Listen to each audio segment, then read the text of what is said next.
This is what the box looks like next to my laptop.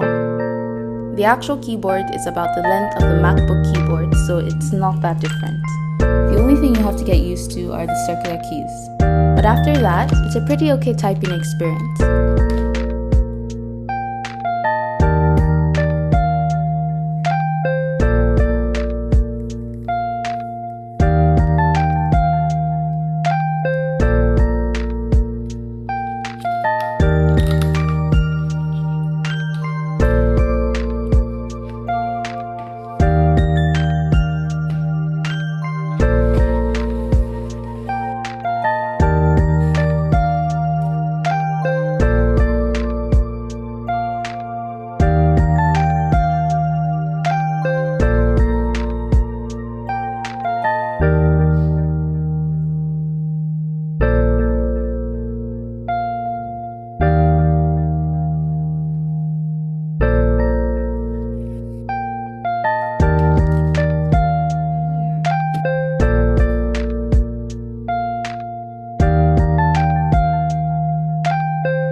I love the multi-device feature so much because it makes switching between devices seamless.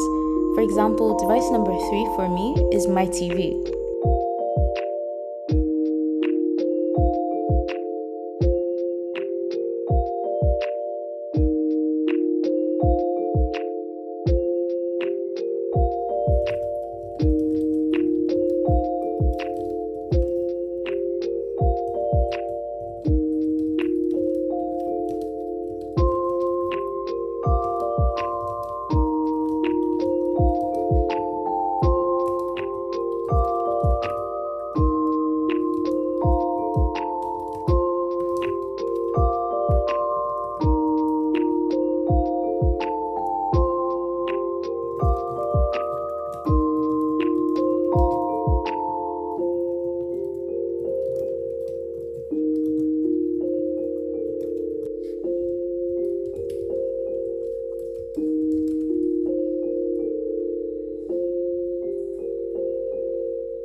The keyboard also has circular rubber pads at the bottom so it doesn't slip.